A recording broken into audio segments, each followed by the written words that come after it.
तहलका live TV आपकी आवाज। आइए रुक करते हैं आज की बड़ी खबर पर। संसद मानसून सत्र के 20वें दिन लोकसभा में पीएम, सीएम और मंत्रियों की गिरफ्तारी के बाद उन्हें हटाने से जुड़ा बिल पेश हुआ। इस पर गृह मंत्री अमित शाह और कांग्रेस सांसद केसी वेणुगोपाल के बीच तीखी बहस देखने को मिली। वेणुगोपाल ने जब बिल की नैतिकता पर सवाल उठाए तो शाह ने जवाब में कहा, जब मैं गुजरात में गृह मंत्री पद पर था तो मेरे खिलाफ फर्जी आरोप रखे, मैंने फिर भी नैतिकता का पालन किया और इस्तीफा दे दिया। वेणुगोपाल ने कहा कि ये बिल देश की संघीय व्यवस्था को तहस नहस करने वाला है। भाजपा कहती है कि ये बिल राजनीति में नैतिकता लाने वाला है। क्या मैं गृह मंत्री से एक सवाल पूछ सकता हूं?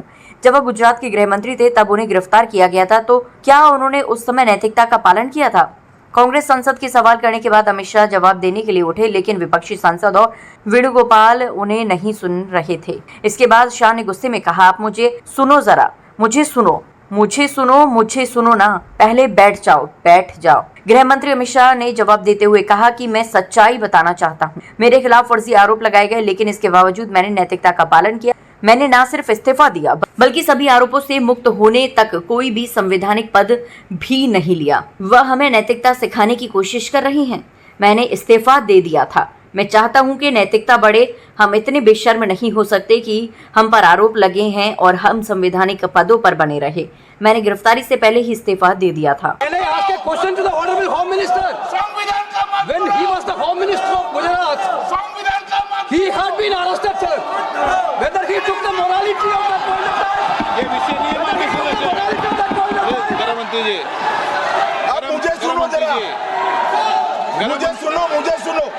मुझे सुनो ना, पहले बैठ जाओ।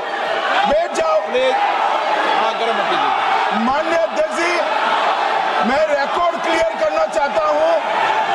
मुझ पर झूठे आरोप लगाए, तब अरेस्ट होने के पहले मैंने नैतिकता के मूल्यों का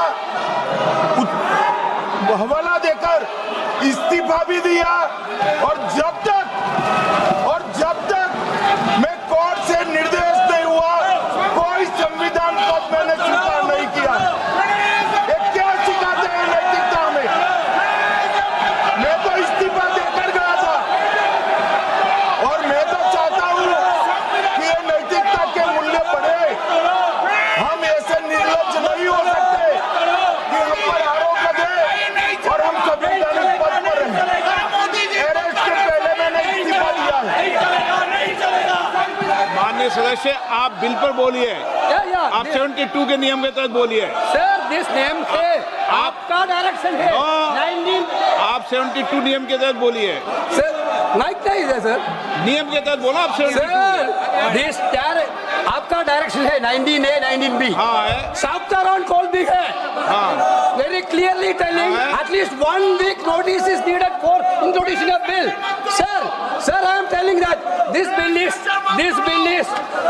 is to target the opposition ruling government. This bill is to threaten the people like Nitish Kumar and Chandrababu Naidu. This bill is to blackmail everybody. Sir, out of sir, my point. माननीय अध्यक्ष जी, प्रेमचंद्रन जी कह रहे हैं कि जल्दबाजी में लाए गए। इसका सवाल इसलिए नहीं उठता कि मैं इस बिल को संयुक्त समिति को सौंपने की दरखास्त करने वाला हूं। इस पर संयुक्त समिति जो राज्यसभा और लोकसभा पक्ष और विपक्ष सभी सांसदों की बनेगी, जो इस पर विचार करेगी और आपके सामने लेकर आएगी।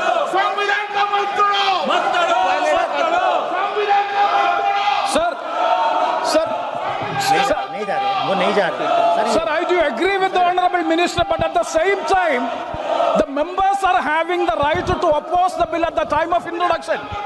This is the legitimate constitutional right of each and every member to oppose the bill at the time of introduction of the bill. That is being contained. That is the problem which I am trying to say. And the second one is that is disqualified. Shri Venugopal.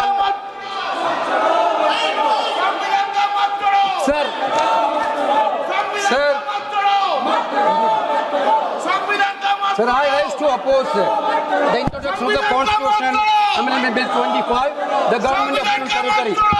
Sir, this bill is to sabotage the federal system of this country.